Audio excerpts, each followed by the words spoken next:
because I just believe in systems, systematic ways of doing things. So I commend you on that. When you guys show back, when does practice start back for you? The kids to report. Well, we have summer school that has started, and we have 2 summer sessions. So the kids who are in school right now, we believe that you come to summer school to get better academically and also to get better athletically. We don't believe in coming to summer school to get eligible. That's another philosophy that we have right now. So we're going to get started right away. Those kids who are in summer school, the strength and conditioning coach is going to take over. Bigger, stronger, faster. There's no way around it. So we're going to get that in. But of course, the rules are still the same. 10 days before the first day of class, that's when we'll bring everybody else in. Let's switch gears for a minute, Coach. You played on that higher level. You know what it is to be a Canadian League football player and a professional athlete. The big thing is about Shedeur Sanders. What's your take on that? Him going so late and all the fixings around it. Well, back to Bro Rabbit. Bro Rabbit told him, please don't throw me in the briar patch. He just kept saying it. So when they got a chance to catch Bro Rabbit, they threw him in the briar patch. But little did they know that's exactly where Bro Rabbit wanted to be, in the briar patch. He was at home. Shedeur Sanders is at home. You just motivated him to take it to a next level. It's all about legacy to him. But you have just gave him the biggest shot in the arm, because you're really telling him that he's not a first-round quarterback. But trust me, he doesn't believe that. So now you just gave him all the ammunition that he needs to work at that level. So I think you did him a favor. Yeah, because I got hit with that question a lot, and actually I said that that's the best thing to happen to him, because when you look at his career, he's always been a underdog, but take his team to the top. He did it in high school. Of course, he went to Jackson State. Then he went to Colorado State. He's to me has the it factor. You know what I'm saying? And so, like you said, I think you said it even more gracefully than me, that they just lit another fire in that kid. You know what I mean? And he's a focus. That kid is a football player. You know what I'm saying? And he bought into his dad 100, and probably to his fault. We can mention that. Probably to his fault. Oh, yeah. But I think he'll answer the bell. I definitely think he'll answer the bell. And right now, his jersey is the most sold rookie jersey right now. He's watched the most on social media. I mean, he's number one in all the areas. You know what I mean? So, time will tell. Time will tell. What about you? What you think, Rocky? Well, my deal is this, man. I think they took an opportunity to humble a very proud family. Yeah. The kid, whether you can talk about measurables, you can talk about whatever you want to talk about. But on Saturday afternoon, when that ball is kicked in the air, he was undeniably a baller. Right. That's and right. if that same kid last name was anything else other than Sanders, I believe he's not as famous. But he's surely drafted before the 5th round. He's not as famous. Now, if his name is Shedeur Miller or Shedeur Connor, but he's definitely drafted before the 5th round based on his ability to play the game of football. He does everything you want a quarterback to do above the shoulders. And yeah, he's just okay physically. But I'll say this. There's been a whole bunch of first-round draft pick white guys who are just okay physically, but they rave about their game above the shoulders, and they still manage to. You got to remember, Todd Marinovich was drafted in the first round. Man, I could go so down the list. So many guys were drafted in the first round who had a much less impressive resume than Shedeur Sanders. And so was he treated fairly? Absolutely not. But to his point, to his father's credit, he's not chasing money by coming to the NFL. What he's chasing for is to carry out that Sanders name and he's chasing greatness. And that, to me, in my opinion, that's far more powerful than anything money can provide to him. Mr. Campbell. Well, y'all know I'm on the opposite side of this. I'm giving y'all, and again, I know what happened. I talked to scouts, say, I'm sorry, I'm just on the opposite side of it. And I'm going to look back at Coach, and Rocky, you holler out Tom Marinovich. Tom Marinovich was 2 inches tall and had a big arm. So I watched them USC teams. Did you see him play at USC? I watched every guy you play. Let me tell you something. Here's the thing I'm going to say about this. And go look him up. No, I ain't got Rocky. I was in the business. I don't have to look up nobody. Okay. You the same age. So I know exactly and I know his daddy, he was the first robo. His dad had a whole training level for him.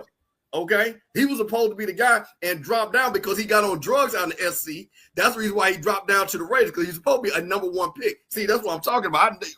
We here. But I'm gonna get back to what Coach is saying. There's two things to all my young people. Rocky, what you talking about is the resume.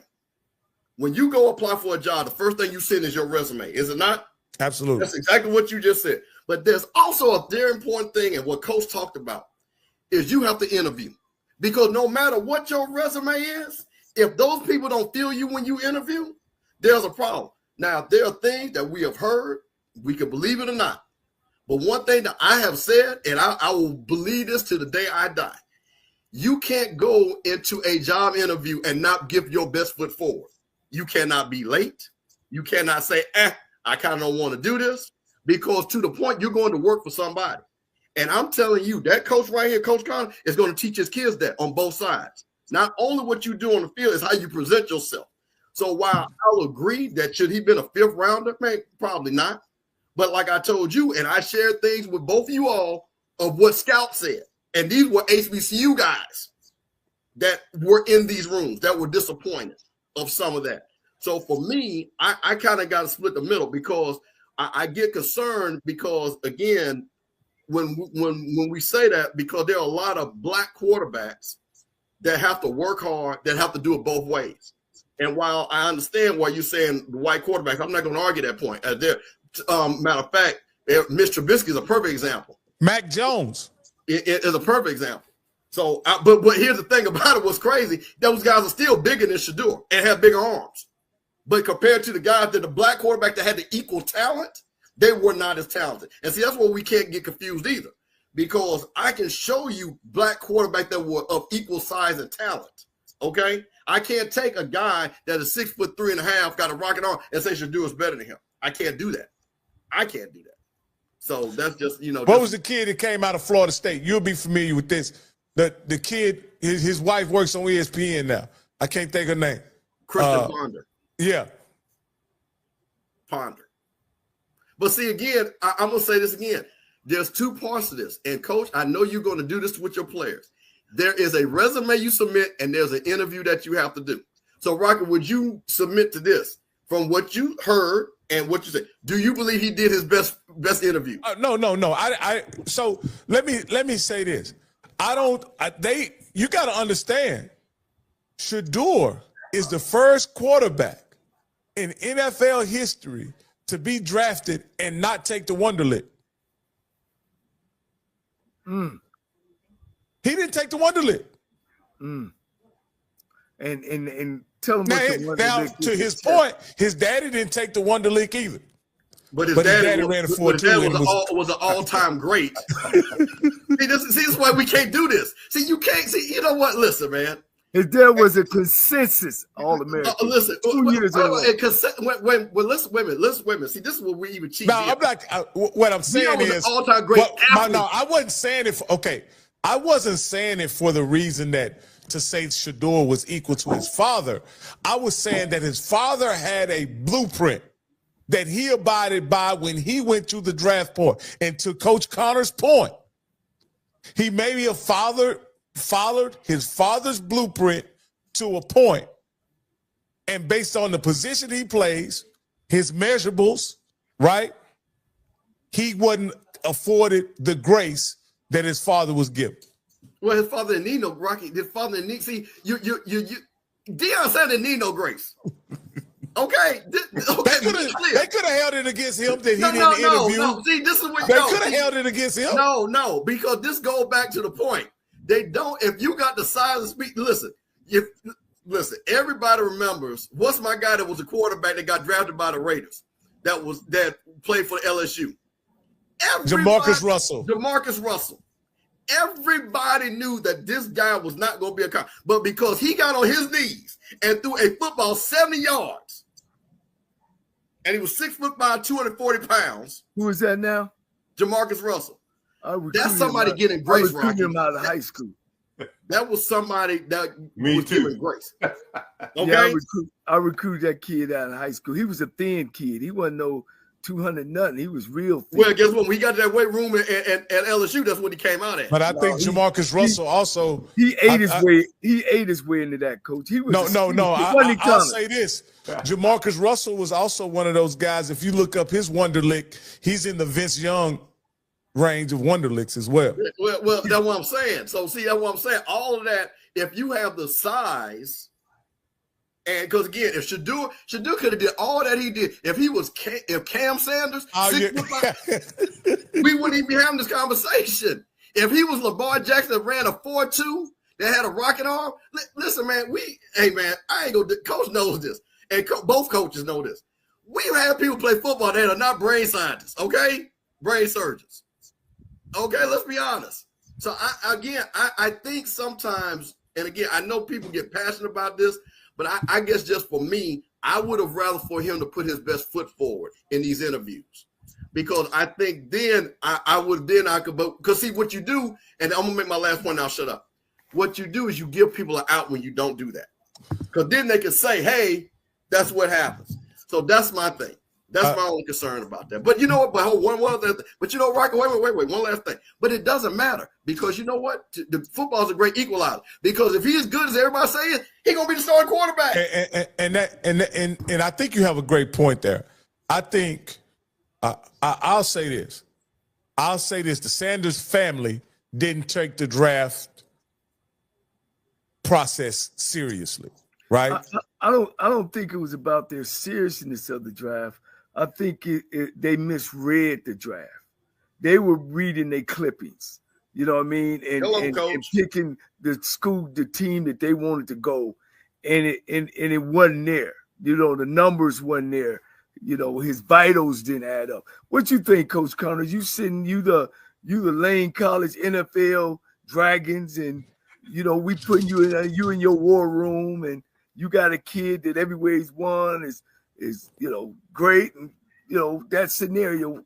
I mean, I'm throwing you what you say. I'm throwing you in the brothel or the weed or the briar patch. Yeah, we ain't gonna throw him in the brothel. I'm old country boy, guy. I'm a country boy. You got a quarterback coming there saying, "No, coach, no. We don't want that. I want us to throw the ball over here, and I'm gonna come in." And then before he left, he did you like this, and he had a big jewelry ring on it. And he say, "No, I'm not gonna come to you. You got to come to my senior day." I think, to be honest, I really think it was all about making sure he understood this is the good old boy network. We still run things. If that makes sense to you, I think that Coach. Point had to be made, and I think they made that point. Regardless of the scenario, regardless of how you painted it, had it figured out. I wanted to make sure that you understood. This is our ball game. There you go. So, and it is. I mean, just be real about what we're talking about.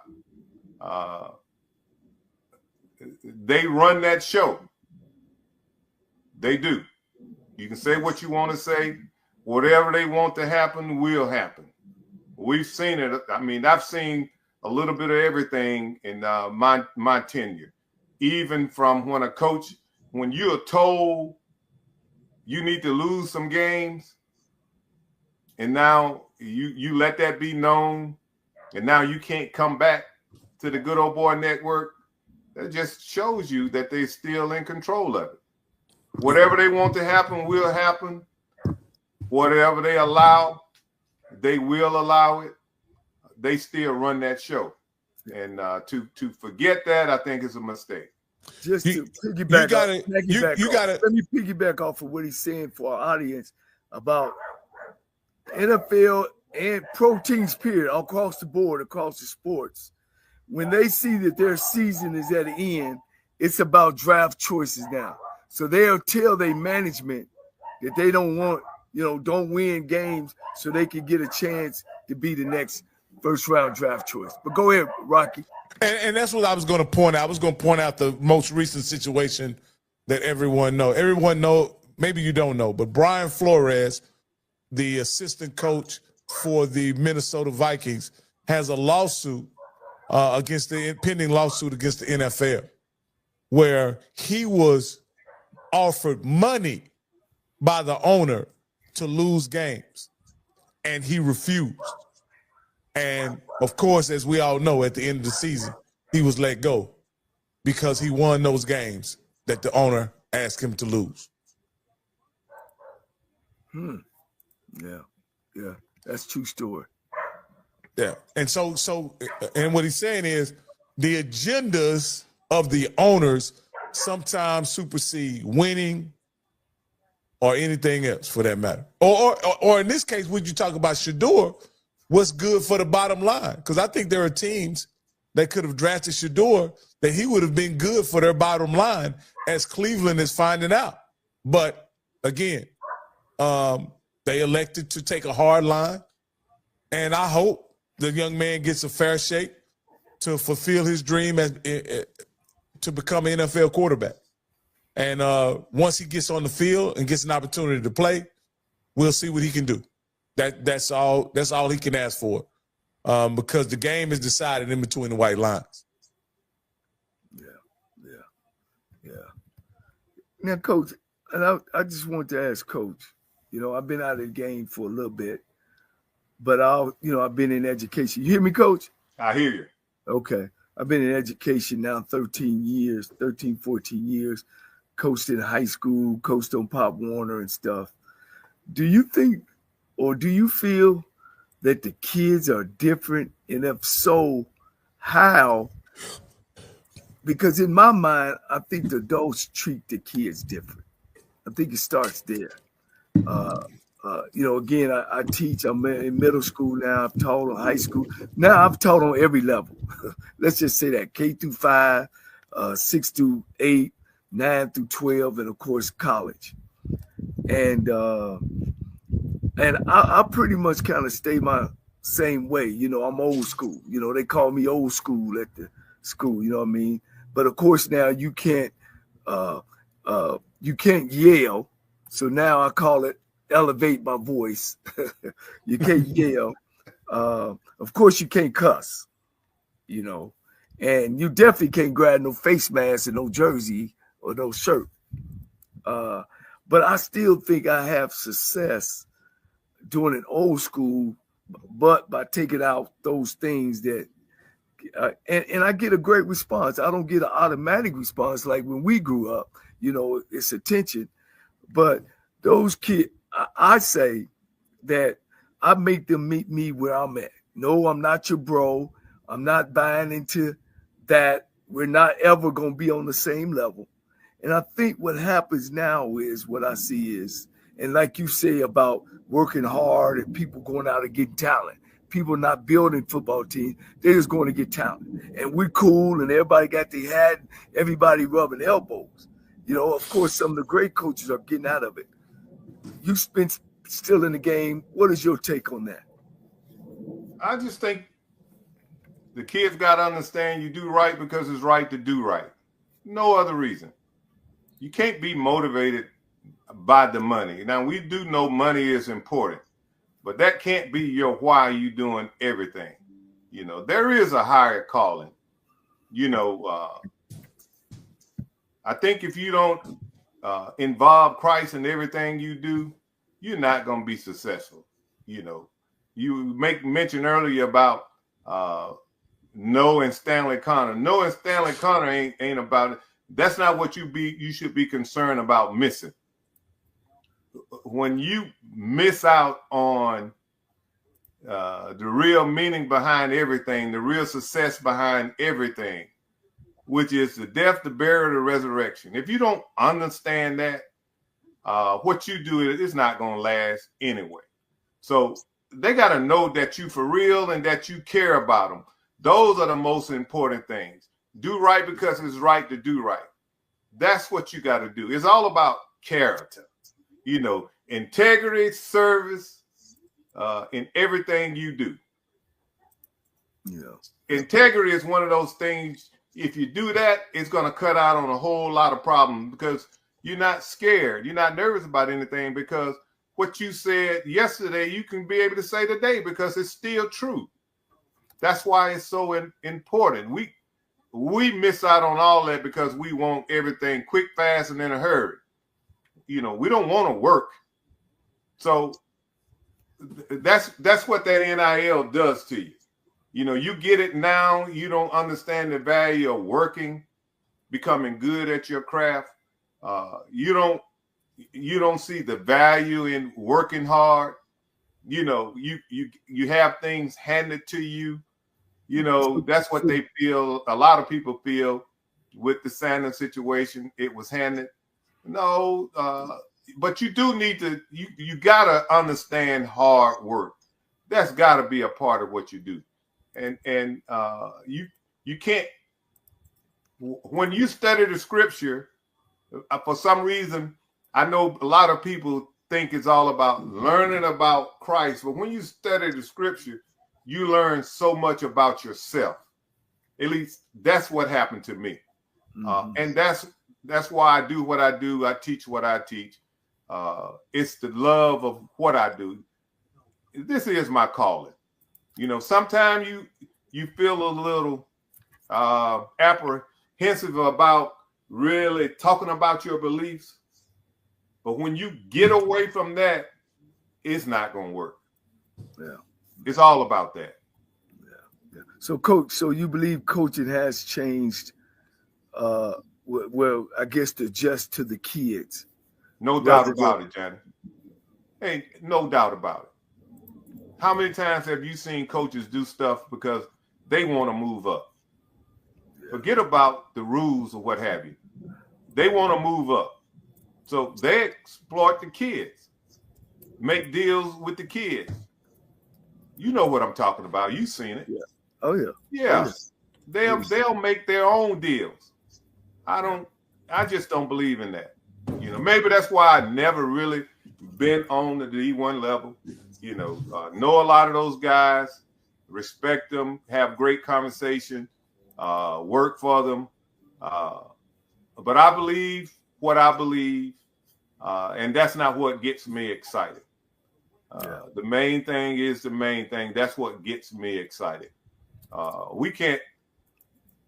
We've losing what the game really represents. We are really slowly moving away from it. There is some truth to old school, new school. There is a big difference. You can see it. Okay.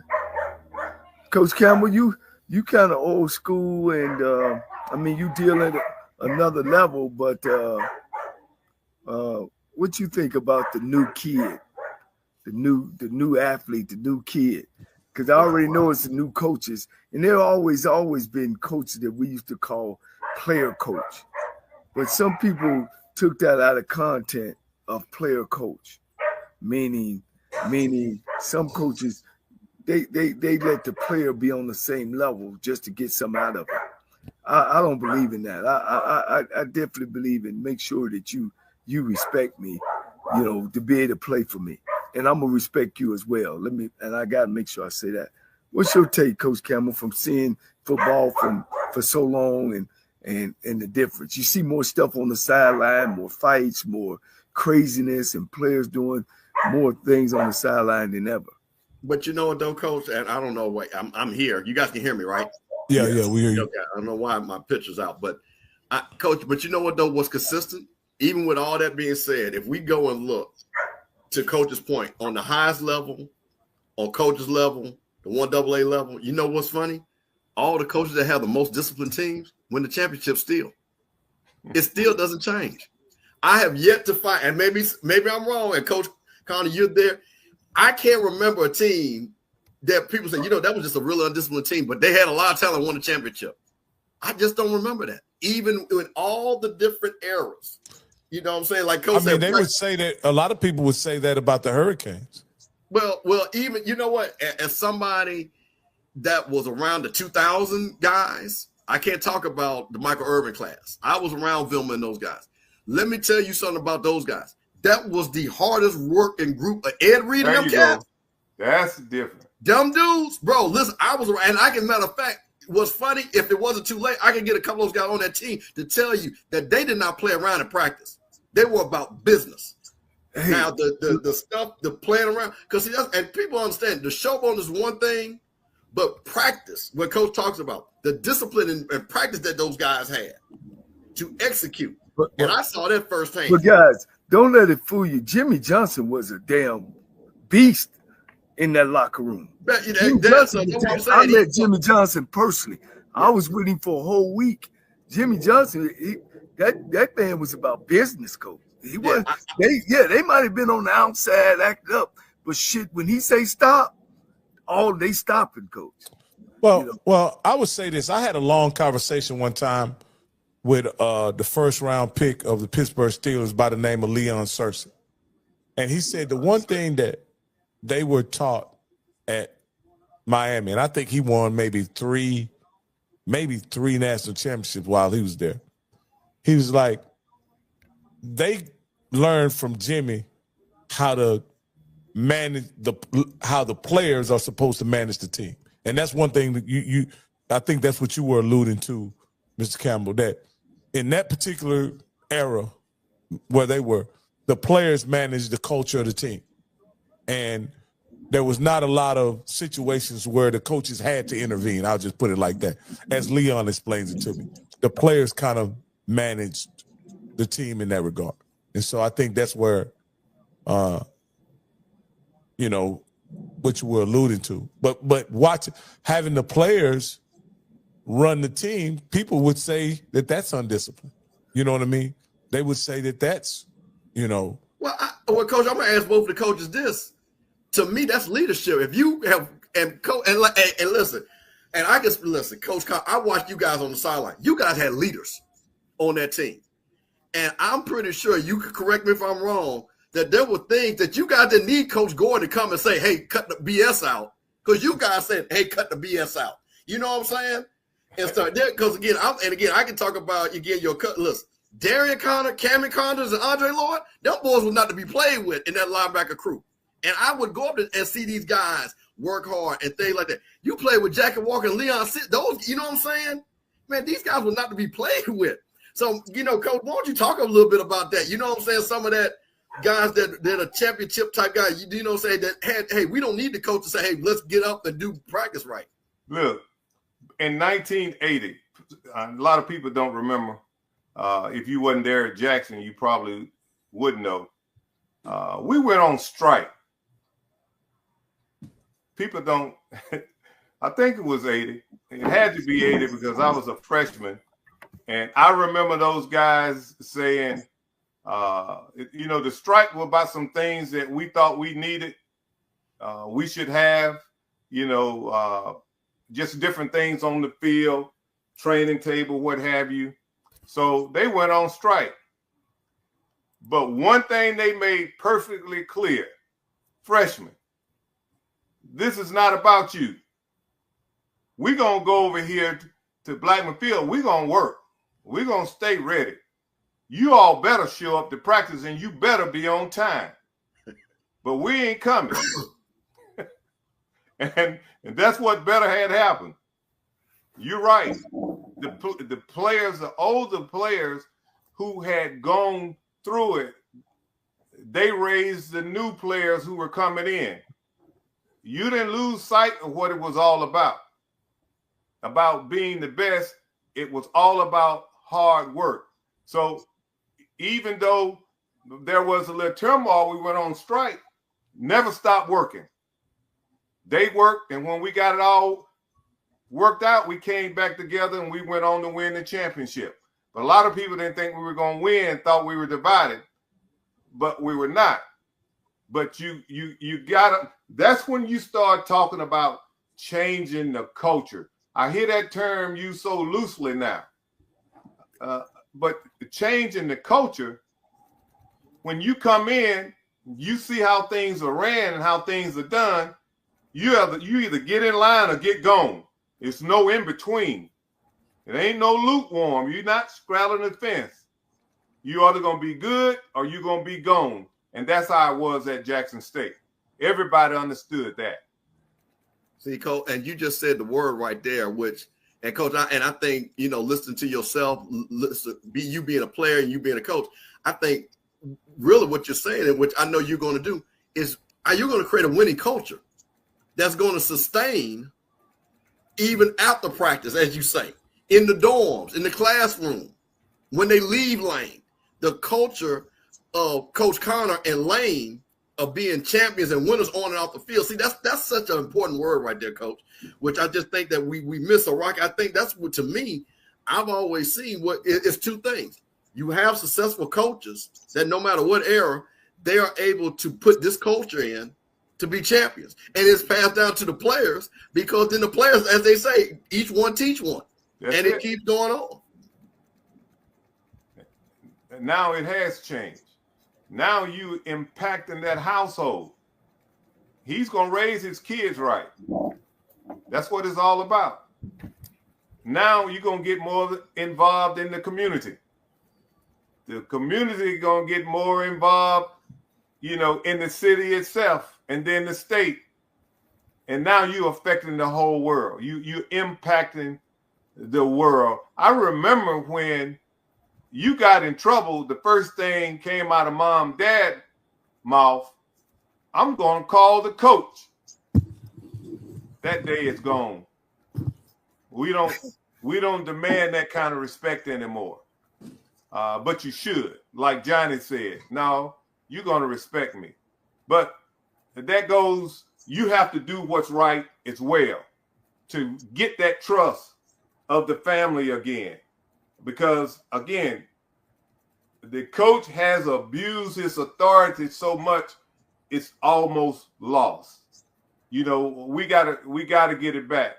That wouldn't happen with W.C. Gordon, Houston, Markham, Eddie Robinson, Marino Castle. That wouldn't happen. When if they said, I'm gonna call coach. I remember Ben Harris in Mobile, one of the most respected high school coaches. I was visiting with him one day, recruiting. We act like we didn't see those guys, but they saw me walking with Ben Harris. They were smoking. You should have seen them hide those cigarettes so quick. But it wasn't that. The idea, those guys was not even in school anymore. Right. They were not even in school. They were out of school. Because of that respect they had for him, they still felt that way, even when they was out of school grown men, that they had to respect him that way even then. They were putting it out like he was going to take them to the principal office. Hell, they weren't even in school. But that day is slowly drifting away. But that's what I appreciate about, the guys I coached up on the work for. They were more than just a coach, and they were more than just a coach to the parents, to the community. If you wanted something done, you went and got the coach. That's how powerful he was. Well, Coach, man, we don't have you on for 1 hour and 50, man, but definitely we'll bring you back during the year, right before the season to try to get your preseason, because we do a preseason chart on the CIAA, the SIAC, as well as the SWAC and the MEAC. And, man, we all, me and you talk off camera, and, you've always been always been a fan of yours, whether you know it or not. I could just still remember as a sophomore, y'all running the score up on us. And all I can remember, Stanley Connors touchdown. y'all beat the socks off. I take it, but I did in the mail, Johnny. Yeah, hey, but I did get back at you when you was at Alabama A&M. So I got you on the coaching level. Yeah. But Coach, I wish you well at Lane. I'm gonna turn it over to my other guys. I'm gonna be still here, but we don't have you on for 1 hour and 50 minutes, man. I enjoy about Lane football, but I appreciate you and the things that you stand for, guys. And I appreciate you guys. Thank you, Coach. I appreciate you joining us. Yeah. No, we ain't gonna forget about Lane. Next time we bring you on, we're gonna lead you on with your fight song. Okay, I got another one for you. I'm gonna play a different one. All right. Thank you, Coach. You got anything, Campbell, before you go? No, Coach, thank you. And like I said, I wish you well. And, man, it's always good to see a former Tiger doing well. So keep fighting. And Coach Con, we'll let you end it. You'll let us win. What was that? I said I'm going to let you end it. You got any last words for the HBCU crowd? Yes. I'm a dragon, and I'm proud to be a dragon. We are a family that depends on each other. I respect my school, my teammates, my coaches, and myself. And this team is as solid as I am.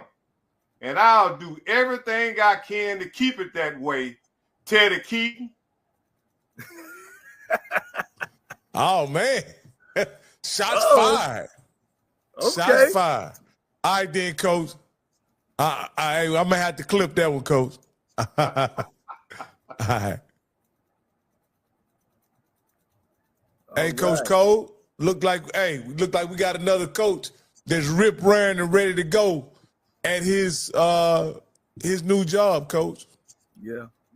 He has his work cut out for him, and he's in good spirits. He knows why he's there. His experience, you could tell his experience from coming in on programs like that, that he got the right motivation. He know the work that's cut out for him, and and when you come in those situations, it ain't time to start talking about what happened in the past and the losing seasons. It's to come in and talk like that. We don't talk about losing no more. We talk about winning. So I think he has the right attitude. He's hired a great staff so far. I believe in the older staff. Not saying you shouldn't have young guys on there. You should, but you should have a mixture. Right. So he got his work cut out for him, and I look for big things at Lane College. Hey, Coach, I was looking at his schedule, and I meant to point it out. Like over half the coaches on his schedule will also be first-year head coaches. So he's got a good shot. He's going to be playing Alabama A&M, Central, Fort Valley. There's quite a few guys that are first-year head coaches. Yeah, Moses is just his second year at Lincoln, but Lincoln only won one game in like 5 years. And if you go on 2-year coaches, you can add Allen in there and Morehouse. And so, there's not a lot of, the only 10-year coach he really has to contend with is the guy from Albany State and maybe Tuskegee. Or not Tuskegee, Kentucky State maybe. I don't know. Coach Campbell. And let's talk about that for about 5 or 10 minutes. Oh, you know, what's happening? You know, all these new coaches and just turn over and over. You know, we wasn't accustomed to that. You know what I'm saying? Do you guys see the turnover? Rocky, we got to sit down and take. I know you took a count about 2 years ago, and we had almost 20 new coaches within so many years. Probably in the last 5 years. In a Dion era, up until the start of 2023, I want to say the SWAC had like 21 coaches. And the only coach left is Eddie Robinson. Yeah. Wow. It's the only one left. You're right. In 5 years, it's just one coach left. So Pine Bluff, he going in his second year. Right? Here's the interesting thing. There was about 6 schools where they had already had 2 coaches since Dion had been there. They're actually on their 3rd coach. And then you look at Norfolk, Delaware State, Morgan come back with their coach. Who else we got? South Carolina State flipped from Buddy Pugh. Right, South Carolina State. He coming in his second year. A&T's got on. He was from Sam Washington to. That's 3 coaches. Fort Worth, Central State. Wow. I mean, it ain't even an average of 3 years. Well, you look at it, Coach, and I'm just looking at the SIAC because I'm not familiar enough with the others. If you look at this, Coach, a lot of the turnover in the SIAC, I believe, is domino effect because of what's happening in the SWAC. You know what I mean? Right. Is that when you take, you know, Chinnis Berry moves up, and that creates a vacancy. Coach Shade moves up. That creates, of course, that creates a vacancy. Now we do have Coach. Has Central State hired a coach yet? Yeah, they hired this guy that was a secondary coach, never been a head coach. He played in the pros for 8 years. So, yeah, they hired another inexperienced guy. Okay. You know, the guy they left has some experience in Coach Porter, but this guy has no coordinator nor head coaching experience. He just played in the pros. You know, Fort Valley, they're going to have a new coach because Sean was elevated. I mean, Coach Gibbs was elevated. You know, so I think that's part of it. Like, you know, let's say this, and y'all can correct me if I'm wrong. When you talk about black head coaches, there's not a deep roster of guys with experience, right? There's not a deep roster of guys. And if you get rid of 3 or 4 guys in a cycle, then you have to start recycling guys, right? That's what it looks like to me. That's what you're supposed to do. You're supposed to look at guys with winning records, and that's why it's important to put these guys in places who have won. You know what I mean? They know what winning looks like, what it smells like. But if you keep starting it, you never finish the race. You know, and like you say, we had 21 new coaches. So there's 21 coaches that was a head coach that's sitting on the side. But there's also a reason why them 21 got fired too, Coach, though. There's also a reason why them 21 got fired too, because they didn't win. But listen, what I'm saying is in 4 leagues with what is it, 40 coaches? We got 21 that got coaching experience out of 40 schools. So now we got another 21 in. You see what I'm saying? The turnover. And the thing about it is did those schools make the right commitment to that guy? It's almost like until pro guys came in, it's like they found money to pay these guys, you know, almost $500,000. But then when you're not a pro guy, you know, they choke the program. So I just don't get the philosophy. Coach, I'm gonna make an observation based on just my limited experience, Coach. One of the things that I always thought was troublesome is when HBCU coaches express how not only do they do more with less, they almost brag about doing more with less. And I think at a certain point, it becomes the expectation of the AD, the president, and the chancellors for you to do more with less. So they don't invest in the program the way they should. And when guys aren't as talented who get jobs who aren't as talented as you or Eddie Robinson or Marino Chasm or Deion Sanders or T.C. Taylor or all those guys over the years who've won championships, when guys who are less talented comes into a situation where they don't have adequate support, they are doomed to fail each and every time. Right. And I think that's part of the problem. Like, you at Texas Southern set the table up for failure in their program because you were able to do it with so much less or with the same infrastructure where other people failed. They chose not to reinvest as they should. And so that way you've had, 3 or 4 coaches after you leave, none of them were able to win because they didn't invest in the program any more than they did when you were there. But unfortunately, Coach, they're not as talented or connected as you are. I think we had Kevin Ramsey, Durrell Ashbury, Michael Haywood, McKinney, and now Chris Dishman.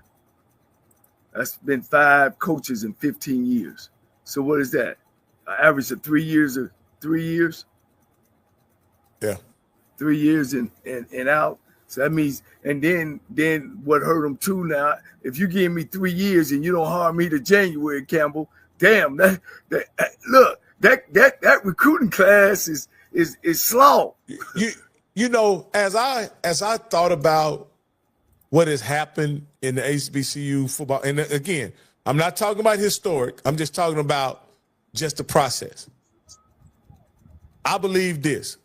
The best thing that happened to Jackson State when Deion left is they had an immediate transition to T.C. Taylor. And that set him up for success. A couple years later, he wins a championship.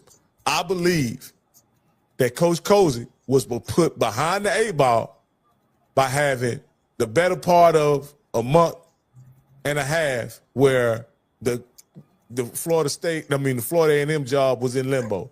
Had there been a smooth transition immediately, you would, to me, I believe they would have been able to field a more formidable team than they fielded this past season. Because I don't think Smitty leaves. I think a lot of things, a lot of things stay the same in that situation, and they're able to be more competitive in the SWAC than they were this year. Well, I'm okay. I'm gonna put my FAMU hat on. I'm gonna agree with you because basically she knew that Willie wasn't coming back in December. Okay, so if they had done the transition, her not trying to stick and get gifts, you get that whole month. Smitty Rock was leaving anyway because he either won the job or he was leaving. So that's understandable. But here's the thing, though. Listen, Rocky, you gotta understand something. We, as bad as this is how good that team was, as bad they looked, they shouldn't have lost the Valley. No. They shouldn't have lost the Valley. And we still finished number 2 in the East. And we still beat South Carolina State, the MEAC champion. We still beat Southern, the West champion. We still beat Alabama State, that was supposed to be the SWAC champions. Coach, y'all were literally one play from beating Jackson. Exactly.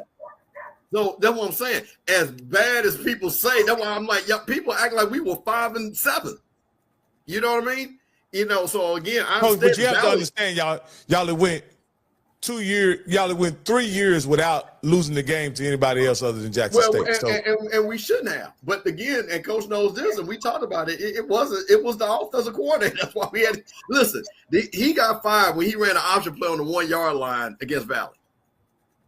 That's why he never worked again after that play for Florida A&M University. because that lost that game. Because if you don't lose that game, week 8 wins, and you're just like, hey, you know.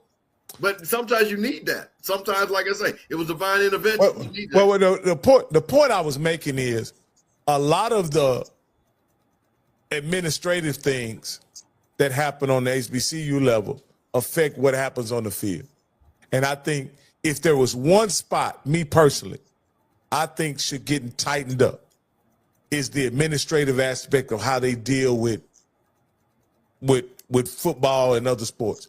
Because I think the good thing about PV is that AD Golf was able to offer a job and hire a competent guy without any problem. You know what I mean? Like that makes a difference. And he's able to hit the ground running, right?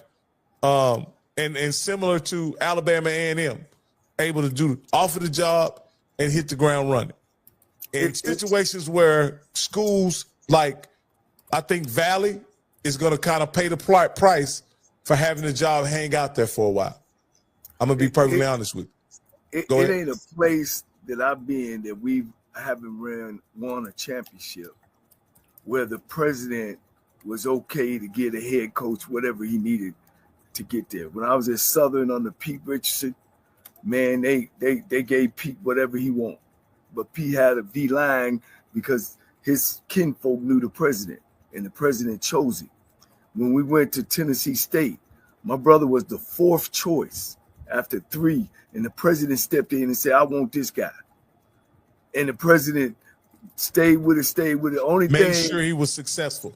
Only thing the AD had got into the president's head about not giving my brother a bonus, you know, after winning back-to-back Ohio Valley Conference championships. And he bought into that. And then we went to Alabama State.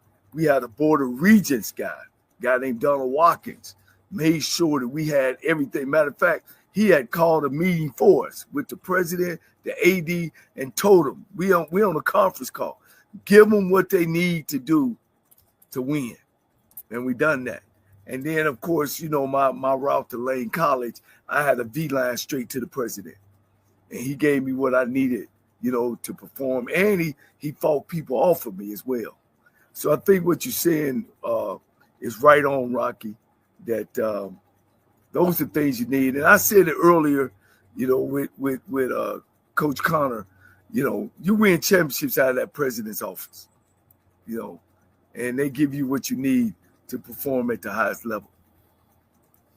Absolutely. And they understand that if we're going to get rid of a coach, let's go ahead on and do that. By the time that season's over, let's look at it. And that hurt you guys, Camel. I mean, you know, we talked about it all the way up. You know, we're going to give it to Cozy. We're going outside. What we going to do? What we going to do? And as they were going through all the bull crap, the kids was under uncertainty, and y'all end up losing, you know, y'all end up even losing the running back. The running back y'all would have had. Yeah, the fabric of a championship team and championship mind. Then all them kids is like, I don't know what's going on around here. So that deal lost because the offensive coordinator. I'm sorry, Coach. I'm sorry. I was in Jackson and we were up and gave a 7 away when we didn't run the ball. And I was up when that boy should have ran the ball and then got his head knocked off. So I'm sorry, Coach. That was offensive. I tell you what, Coach Cole would have called them plays. That's all I do. hey guys, I'm gonna leave it at that. Hey guys, it's been another great show. Campbell, you got anything before we get out of here? Yeah, I got one thing, and I'm gonna say this real quick. There's a lot in the news about what's going on in FAMU, but this is even a bigger thing to all HBCUs and understand. They do not want our HBCUs to be great. There's a reason why they want the leadership, presidents, to be unstable. Because when you have an unstable, as you say, Coach, where does champions start? What did you just say, Coach? In the president's office, Coach. So think about that's champions on the field and off the field. So, yeah, Coach, academically too. There you go. So if I've got presidents that are not qualified, guess what happens? That means there's no faith from the alumni. So guess what? The alumni are going to give money. That means students are not going to come. That means their corporations are not going to invest. That means they're not going to lead lead the university positive. So if you look at all these MAGA red states, look at what they've done to our HBCUs, where they don't give us strong black leaders that we had, Coach, when we were growing up. These presidents were icons at these universities, because you got to understand something. If I'm at a Jackson State, Southern, Grambling, FAMU, North Carolina, Tennessee State, I've got the most powerful people in that state behind me that's black, because they're educated and they make money. So if I've got 2,000, 3,000, 10,000 kids, I can move some. I can change votes, Coach. If I've got 60, 70,000 living alumni, I can move mountains. And that's what they're trying to do. So that's what we're saying here at Florida A&M. We are not going to allow that MAGA movement to basically neuter Florida A&M.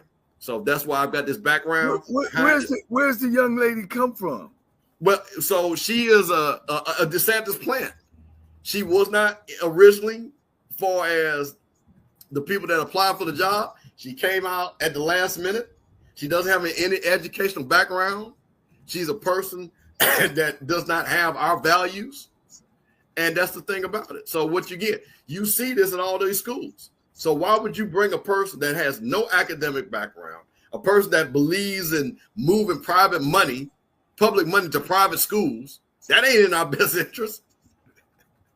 So so that's the reason why they don't want the Dr. John Peoples and the Frederick Humphreys anymore. They don't want those people, Coach, because those men were leaders, not at school, but in the communities. And they weren't ran by the board. Even though they answered to the board, they weren't ran by the board. And that's what happens a lot too. They put people in place, and then because people don't understand, board members are just they are people who own businesses around. It don't mean that they know how to run the school. No, they just there. They supposed to be there to monitor the president. But now you got boards at black colleges actually try to run the school, and that's but they're running the school with it. But the problem is they're running with a negative agenda for the school. Yes, yeah, they use the college campus as a playground, to get things done for themselves.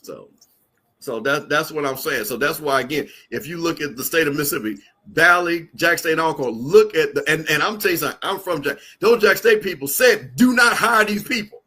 And guess what they did? Hire those people. They said it. They knew the people. We're looking at this woman in Florida. They know this woman in Florida. They're telling you. And once again, and I'm going to say this last thing. Coach, we already went through hiring somebody unqualified. That was the AD. You see how that worked out. So I'm going to leave it at that. Keep fighting, folks. Keep fighting. Thanks, Coach. Man, it's been a great night, man. I would want to continue to appreciate you guys for watching the show, making us bigger and better. We've always out to try to make things bigger and better. Things now in the world is kind of scrambling, and that's what I always tell you before I get off. If you feel yourself at the end of the rope, you tie a knot and you hold on tight, because ain't nobody bad like you. My name is Dennis Jr., and I won $500 on the lunch money for keeping up with the Jonas Bracket Challenge.